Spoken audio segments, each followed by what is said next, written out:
CLS Talks. Talk to me. Talk to me. Talk to me. Talk to me. Real information. Talk to me. Real education. Talk to me. CLS. Talk to me. They don't talk to me. They look like that want it. They don't talk to me. They back. That want it. They don't talk to me. They back. That want it. They don't talk to me. They back. That want it. CLS. Welcome back to the CLS Talks. I'm Lionel Coveney and I'm joined by Des Carty, and we're continuing our tale of the Gary Doyle Order and the book that has all the juicy information that we'll be going through over the next number of episodes. We join our hero Tom. Well, hopefully he will end up as our hero by the end of it. All will be revealed. But we join Tom on the side of the road. He's just driven away from a checkpoint, having been pulled over by An Garda Síochána for the second time. If you haven't heard any of the episodes up to now, you'll find them all on the podcast and the YouTube page, so you can get right up to speed. So Tom has warned the guard that he's moving away because he's not under arrest, and he drives off. So Des, where does that leave Tom? What happens next? Well, after Tom leaves the Garda Síochána on the side of the road, he drives along very gently, and we might point out that Tom iterated to us he didn't break any speed limits. He was just driving along. He was attempting to reach a place of safety so that if he was arrested or attacked again by An Garda Síochána, at least there may be people there that would protect him or actually act as witnesses in case they did anything towards him. So he drives off, and from the information we've gleaned from Tom, he didn't break any speed limits. He was just moseying along, and then of course naturally the Garda followed him in the squad car, and alongside that along came another squad car behind the squad car and overtook both squad cars, and I suppose forced him to drive into the hard shoulder and come to a third stop. Okay, so Tom is pulled over again, and things get quite interesting from this point on. And for anybody who has heard the little role play that we did, luckily Tom recorded what went on with the previous stop, so we know what Tom's attitude was like. And he was by no means confrontational towards the guards, but quite clearly if the guards had phoned this in and were joined by another squad car, they had to be in their bonnet about something. So what was the attitude of Tom at this third stop like, and the attitude then of the guards as well? Well, again, we got access to the recordings of the events that happened on the side of the road, and Tom, when he was even telling us this story, was acting in fear. He was afraid that something was going to be done to him. He wasn't sure what he was supposed to have done. He wasn't sure why the guards were following him. He had asked questions. He didn't get any answers. So again, just to reiterate, Tom was trying to reach a place of safety. He was acting in fear, but at the same time he was conscious that he wasn't to break any speed limits. He wasn't to put anybody's life at risk. So he didn't speed off. He was driving slowly, and for a third time, and we must reiterate to the listeners that for a third time he came to a stop when he was directed to by An Garda Síochána. So he wasn't negating the fact that the guards wanted to stop him. He worked with that. But he felt at the time, he was telling us that he felt at the time that for the third time of the stop, he felt, well, at least there's more than one Garda there. If one Garda does attack him and do anything to him, at least there's one other Garda there that can act as a witness to the events, if nothing else. Plus, he was still recording as well. That's really worth reiterating, because we have said time and time again, Tom was non-confrontational. He was trying to do things by the book, but was afraid and wanted to get out of there at the same time. And this is not a case of some guy who was trying to rile the Gardaí or to take the mickey out of them or whatever and get away with it. This was somebody who was quite genuine in what he was doing, and it seems to be a case of absolute victimisation so far. I mean, and we're only up on the third stop so far. Absolutely. Okay, so Tom comes to a third stop, and the guards then obviously are approaching as they say, the vehicle or the car, and Tom realises, well, I better get out of the car and show that I'm not actually going to try and run away again. So he gets out of the car, locks the car, and puts the keys in his pocket. I think that's what's stated in the book. Mm-hmm.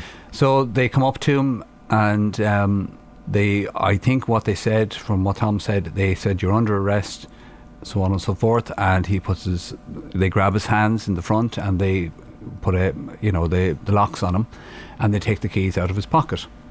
So he's now under arrest. So I think he said to us that he said to them that they weren't to put his hands behind his back because he had a problem with his back. So by rights, the guards did not put his hands behind his back. They locked him in handcuffs at the front of it. So they bundled him then into the squad car, and they started to drive off. They took the keys off him, and he imagines that they obviously took the car and stole the car, per se, because that's exactly what it was. They were stealing the car. They were kidnapping him for all intents and purposes, bundled him into the back of the squad car and drove off to Portlaoise Garda Station. Now, you say stealing the car and kidnapped him for all intensive purposes. That is actually the case, and we're talking in terms of legalities now and what is lawful and what isn't. And that's not an over-dramatisation by you. Can you explain that? Because I know there will be some people listening saying, for God's sake, he wasn't kidnapped, he was arrested, it's not the same thing. Well, if you think about it in terms of the law, there's two basic constituents in terms of criminal law, we call it, and the critical parts of the elements that exist when a crime is being committed is, first of all, that there is a crime, so there must be a victim, and then the second part of that, there must be intent, and both of those things must be concurrent. They must be present together. Now, it's virtually impossible to establish what somebody's intent is unless they give evidence against themselves, unless they say, my intention was to do A, B, C. Secondly, in this case specifically, there was no crime because there was no victim. There was no property stolen. There was nobody hurt. Nothing was damaged. So there was no crime. And obviously the guards might argue, well, they suspected a crime may have taken place. But what crime? And this is what we laterally will get into in terms of what happened in the court. But at that point in time, you can clearly establish, or if you ask yourself the question in terms of critical criminality, there's two parts. Again, I reiterate this, it's very, very important for everybody to grasp this.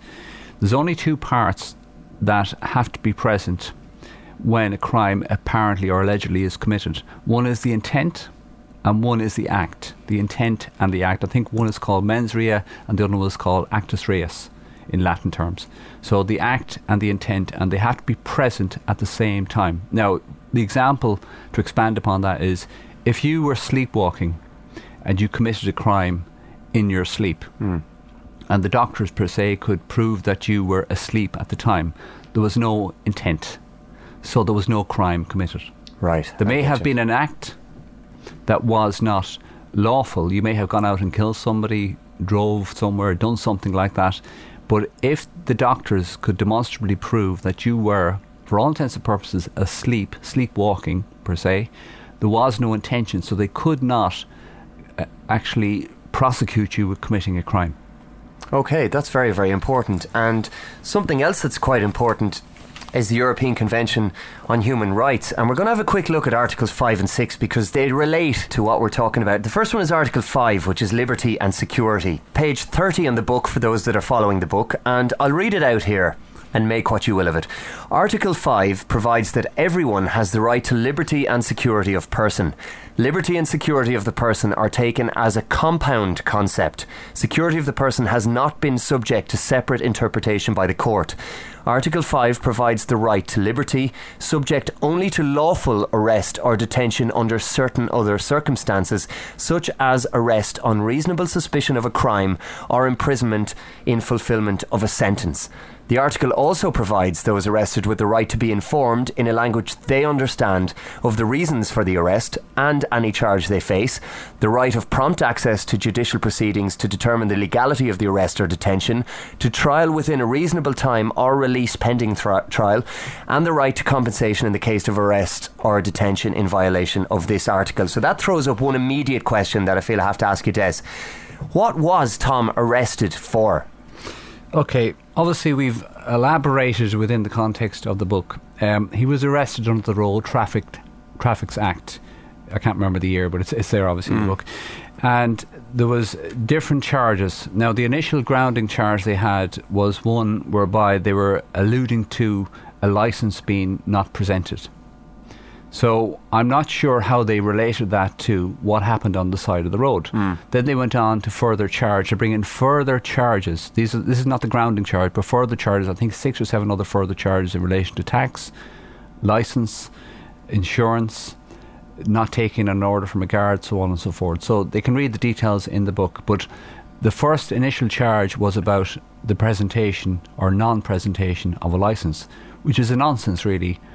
In terms of why they made the alleged arrest. It doesn't hold any water. And just even in terms then of the article that I listed, there are a couple of things that spring out at me. One is that lawful arrest or detention under certain circumstances, such as the suspicion of a crime.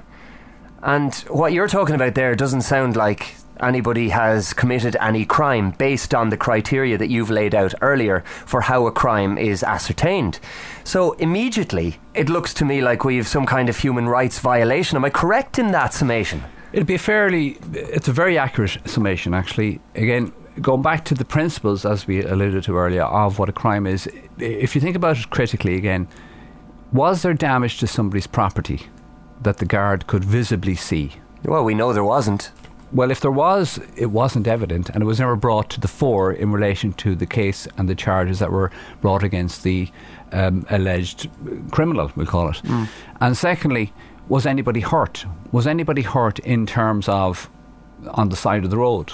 Or was there a suspicion that anybody might have been hurt by the alleged assailant or alleged criminal that they had arrested? And the answer to that is no. It's clear and demonstrably obvious that nobody had gotten hurt.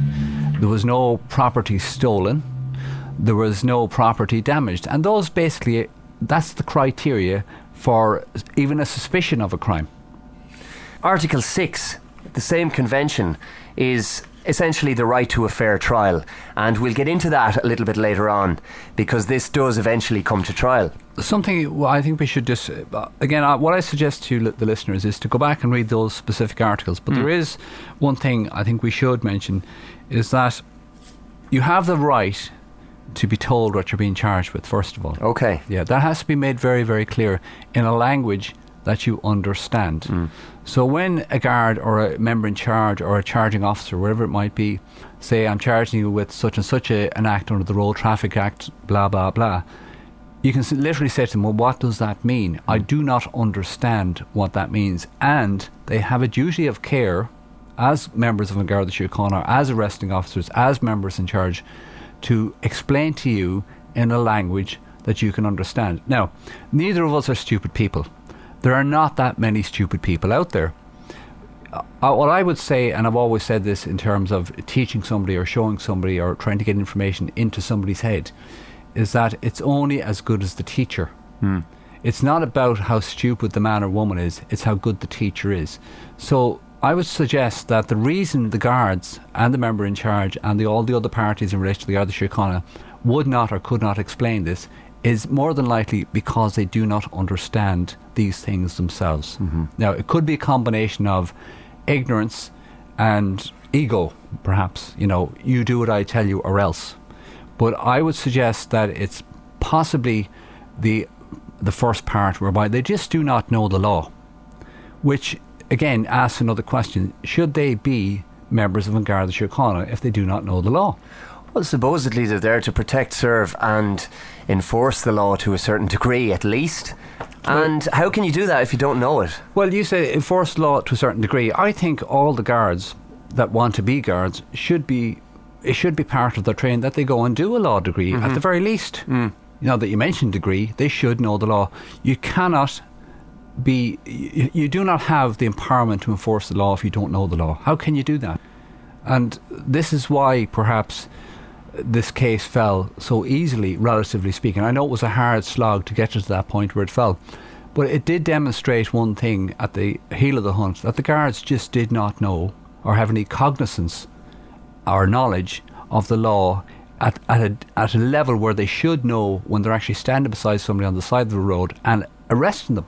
And we've seen that time and time again in various cases that we have been involved in firsthand, and it's quite startling, because if somebody is willing to defend and they happen to know the law and the laws relating to what it is they're defending, it becomes quite embarrassing at times for the Gardaí, or at least it should. They don't seem to be too embarrassed, but it should at least be embarrassing because they quite clearly, in a lot of cases, cannot do their jobs. Absolutely. Well, again, the embarrassment issue is all right. They should be embarrassed themselves for not knowing the law, but equally they're embarrassing the court. They're embarrassing the DPP. Now, don't forget, the DPP sign off or allow the guards to sign off on what prosecutions they want to bring into the court. But equally, if they're standing in front of a judge and the judge knows that the guards don't know the law, the judge should say something about that and say, well, do not come back into this court again until you actually know the law, because they're an embarrassment to the court. Alongside that, they're bringing fraud and perjury before the court, and that's a very serious issue. They should not be allowed to bring false charges into any court, which is what they do most of the time. They're false charges. They're not criminal. They have no criminals to persecute. Now, notwithstanding that, it doesn't stop them from bringing these things into the court, and it doesn't stop the judges from adjudging that these people are criminals. It never does for some reason. Exactly. So even if the charge is fraudulent in the first place, it doesn't mean it's going to be stopped in its tracks. Correct. By any stretch of the imagination. Now, did we want to talk about Article 6 as well? Yeah, Article 6, the fair trial. So Article 6 provides a detailed right to a fair trial, including the right to a public hearing before an independent and impartial tribunal within reasonable time, the presumption of innocence, and other minimum rights for those charged with a criminal offence, adequate time and facilities to prepare their defence, access to legal representation, right to examine witnesses against them or have them examined, right to the free assistance of an interpreter. And some of these will become extremely relevant when we get into the body of the case. So that's on page 31 for those who have the book, and it's worth making a note of that. We will go through it again as it becomes relevant within the case. But is there anything that kind of sticks out for you, Des, there at the moment? Okay, well, again, obviously a fair trial. I don't perceive from the information we gleaned from Tom, looking at the recordings, looking at the transcripts from the courts and all the rest of it, that on the face of it, he didn't get a fair trial. Certainly that wouldn't have come across. Now, fortunately for him, at the end of the day, the case was struck out, which is fortunate more so than anything else. But the whole process he had to go through, when you analyse it critically, it wasn't a fair trial. It was stacked against him from the word go. And the fact that the judge allowed certain things to go on without stopping it or without challenging it doesn't allude to the idea that the man was being given the process of a fair trial. Answers were not given to him when he asked questions, and he wrote a whole myriad of letters asking for clarity on the law. Nobody, from the top down to the bottom, the Attorney General, nobody wanted to answer the questions in relation to giving clarity, specific clarity on what could happen in the court, what the judge could do, what the guards could do. Nobody, absolutely nobody, gave answers to those questions, as they can see in the book. Well, it's no wonder things are so difficult and so intimidating for people if they want to defend themselves then, because if you don't know the rules of the game, how are you going to play? Exactly. All right, just before that, in the car, apparently, when he was in the squad car, Tom was in the squad car with the Garda Síochána, there was some comments and banter put forward and back. And this wasn't the first time this question was going to be asked, but I think Tom was asked, it might have been there, but it might have also been in the Portlaoise station, you know, was he a free man? Now, it's a very strange question, really, when you think about it. You know, why would the guards ask Tom, was he a free man? Unless, of course, they were stereotyping him or categorising in a kind of, well, that's the free man style of doing things. Free man being somebody that asks questions. So again, your input is welcome on this, Lionel, but I would suggest that the term free man has been misused, certainly, by certain groups, individuals. Certainly the state have misused it and represented the ideology or the idea that a free man is something that's wrong. Now, to my mind, the term free man means a man that is free. Nothing more, nothing less. And aren't we all on this island people that are free? Well, we'd like to think so, and certainly that has to be the aspiration for most people. And who doesn't want to be free? Well, because that question was asked, then a question came up in Tom's mind. Well, why would they ask this question if I'm not free? Surely, why would they be asking me if I'm a free man? And the contrary to that, Tom, I don't think Tom actually answered the question, but the question was thrown back at them, you know, what is a free man? Because if they're saying that he's a free man, why then have they got him in chains? You know? And secondly, do they know what a free man is? Now, the corollary to that, or the opposite to a free man, would be a what? Well, a slave or a servant of some kind. Yeah. So were they asking him, was he a free man or a slave? Now, the only natural answer to that should be, well, I'm free, and I am a man. So it's a silly question to be asking. It's like asking the Garda Síochána, are you a real Garda Síochána? Well, that question should be asked, perhaps. But are you a Garda? Now, perhaps we should be asking the Gardas the question, well, are you slaves?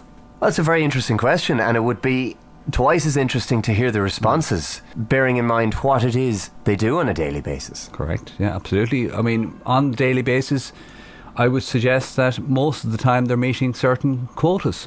One who follows orders for a paycheck, is that slavery or is it freedom? I don't see a whole lot of sovereignty there, with putting aside whether you think it's right or wrong to be in that position in the first place. Looking at what it actually is, are we here to follow the orders of someone else and to do somebody else's bidding, regardless of whether it's right or wrong, merely for a paycheck? Well, that's up to the individual to decide. Isn't it? As a free people, as a free man or woman, that's for you to decide, isn't it? Well, I would have thought so. We'll talk at the next episode. Thanks a million, Des. Thanks, Lionel. That morning, CLS